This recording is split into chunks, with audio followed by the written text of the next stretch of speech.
found the house today, which is good. So she will have a house and her daughter can go home to the beautiful house that you just saw. So this story is going to have a happy ending. We're going to have to decorate the house before her daughter gets out of the hospital. So you're going to follow us as we do this. We're going to enlist the help of everybody to decorate this house in time for her daughter to get out of the hospital. I don't know if I hit the right. You're fine. What's going on with your mom? What's going on with your mom? All the things that we've gone through over these several months, losing jobs, losing our place, you know, and then being from shelter to shelter. That was all in God's will for us. It may have been hard. It may have been torturous at times. Let's just keep it real. Torturous. But we made it through, and He has assigned us to do something else. And that's do a home liberation. Empty houses, houseless people, match them up. Empty houses, houseless people, match them up. We about to take this house over, okay? And that's what's about to go down right now. Are y'all with it? Yeah. Let's go. Power to the people. Power to the people. The Garden Crew, RVs from Peachtree and Pine, would like to dedicate these plants to your new home. Thank you. Thank you. Your new home. You know what? That is the bottom There you line. go. Okay, so that's your plant.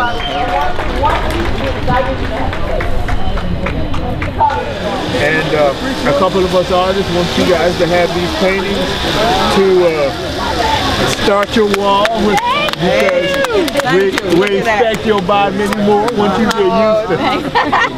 Yes. This is from myself. I'm Aaron Harvey, of course. Yes, we know Aaron well. And this is from... But it's one thing to give people hope and won't give them shelter over their head. Right. Won't give them a decent place to stay. And the only way we're going to change the way we do business, we must take back our community. And whether you agree with how we doing it, the fact of the matter is that freedom is not free. You have to take back your community. And so today we are taking this house to send a message not only to Atlanta, but to America. That we are tired of empty houses. We are tired of people leaving houses empty because they get more caught up in greed than justice. And so I come to join you in saying to the bank in New York, but also saying to the banks in Georgia and in Atlanta, if you leave them empty in our community, we're going to take these houses back. Thank you. I'm happy for my home, and I hope that my whole family gets one. My neighbors and I live in Peoplestown in Atlanta, Georgia, one of many historic Black neighborhoods across the country that's being threatened by gentrification. I moved into this home to raise my children in a house that I love, in a community that I love. And now the city of Atlanta wants to replace my home and my neighbors' homes with a park and a pond, and they're threatening to use eminent domain to achieve their goal. The city claims that flooding in our neighborhood is the reason for our displacement, but many of our homes, including mine, don't flood, and the city refuses to consider any other plans that could address the flooding that doesn't occur and allow us to stay. I believe the city is using flooding as an excuse for moving us out and making room for new residents and development. I, Robert Doran, and my wife, Bertha Doran, have lived here in this house for over 25 years.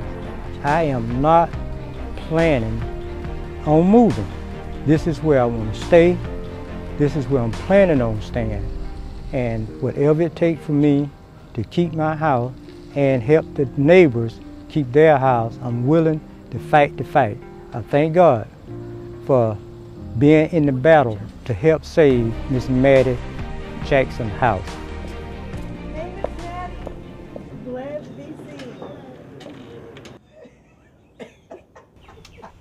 I'm the mother of all the grandchildren. Yeah, I can tell you my house don't flood. Don't no flood come inside my house. None at all. I don't want to leave because this is where I was born. And this is where I know everybody. But this is my house. It's paid for. And they ain't gonna get it. They'll get the H if they come telling me about getting my house. We've invested in our homes and our community, and we are determined to set an example of resistance for other urban communities facing gentrification.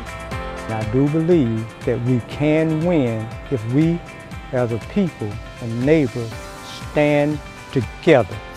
We shall not be moved. We shall not be moved. I shall not be moved.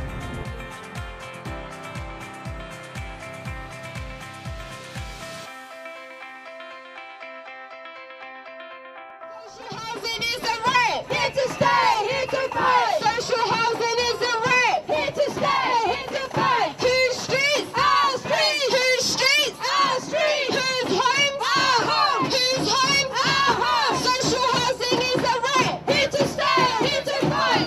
It's a fight.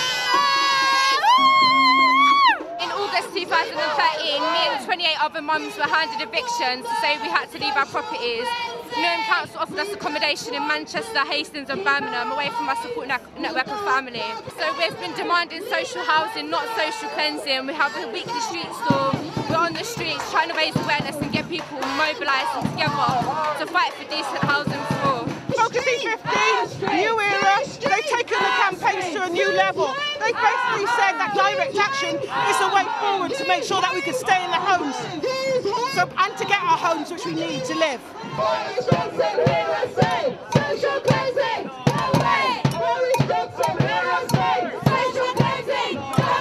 We've been going to eviction resistances too, which is what happens in Spain. When the bailiffs are dragging people out, get as many people outside their property and don't let the bailiffs in.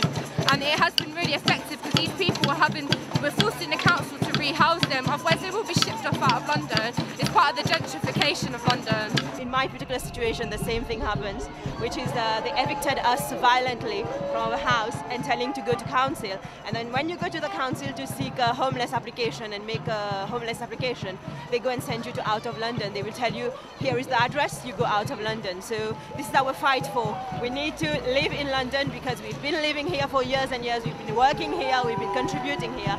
So this is our right and we need to stay here. We're resisting revenge evictions where people get thrown out for complaining about poor conditions. We've had a few successful resistances of evictions where we've been able to negotiate with landlords. A lot of the time it's just about making the landlord understand that they can't just evict a person and hope that that person goes on quietly, but that people do have rights. There was an eviction on a couple of weeks ago of a cleaner who worked for Newham Council. She was offered a place 2 hours outside of Newham, and this is what the council thought was fit for her to come in and be a cleaner. She's got 2 children. She had to spend a night in the police station and contacted the campaign, and the campaign made sure that they collectively stood together and fought for her to get a place in Newham, which is now where she lives.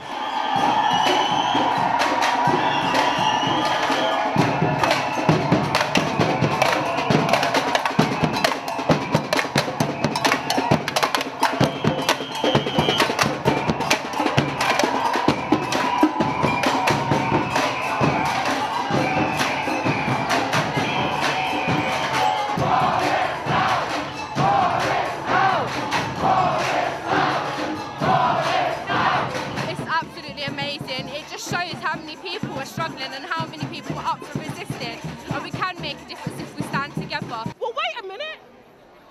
We're marching. You know what? March slow, all right? Beeping.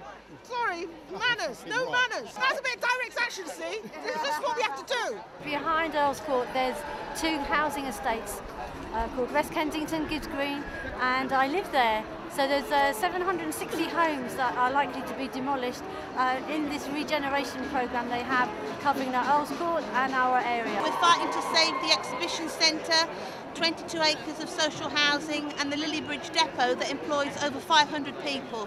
So it's jobs, trade, culture, social housing, homes. This campaign has been going on now for 5 years.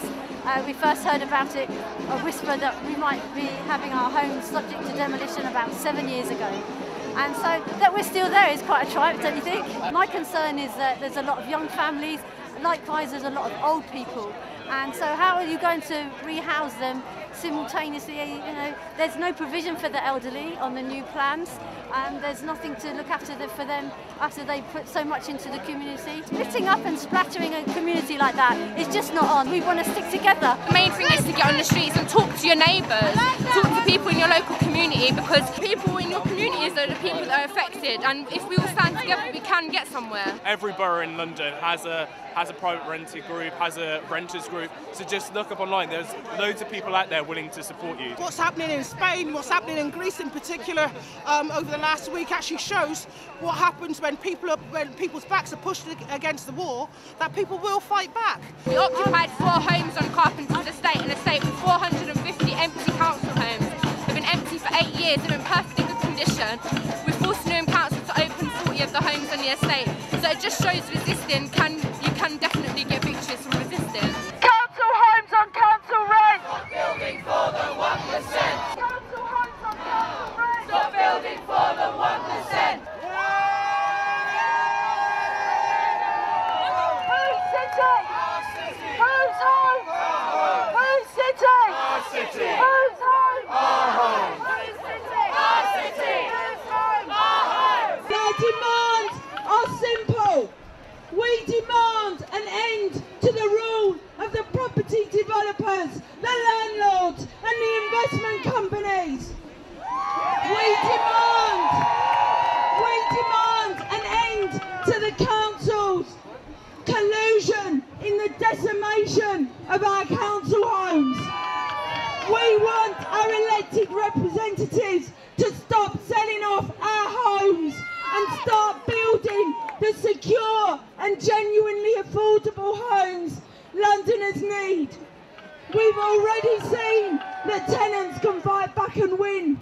The wholesale privatisation of council homes has been stopped in many places, including in my borough, Southwark. The New Era tenants in Hoxton have stopped an investment company tripling their rents and evicting them.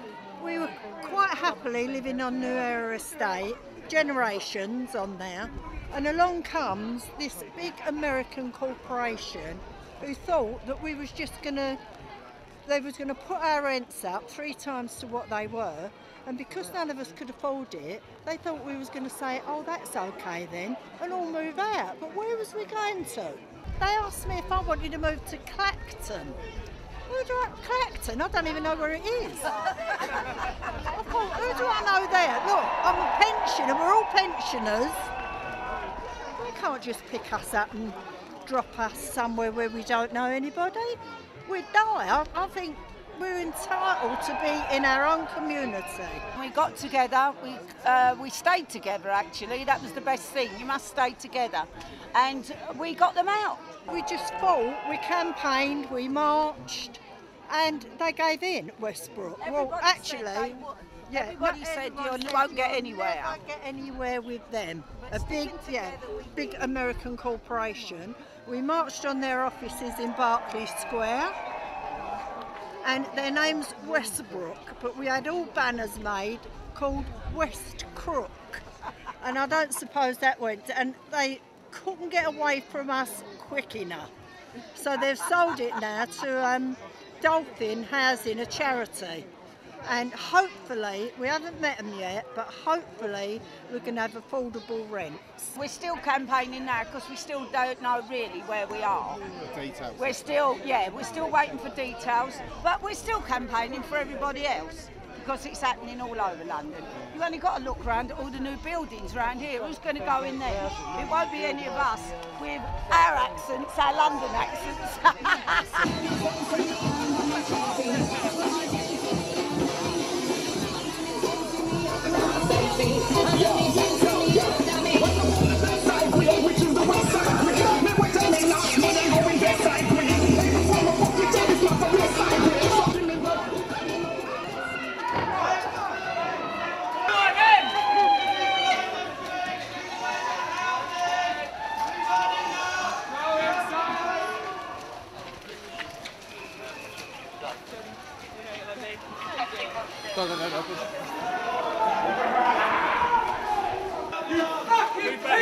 Move back.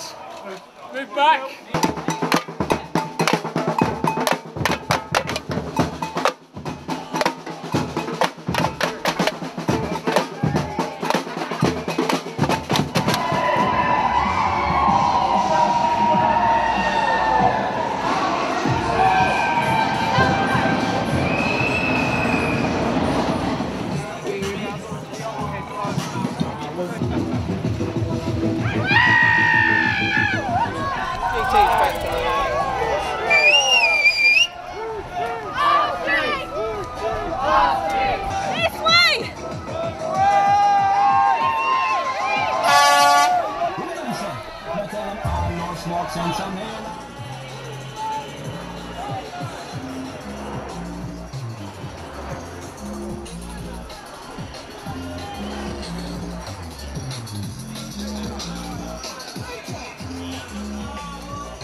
Go!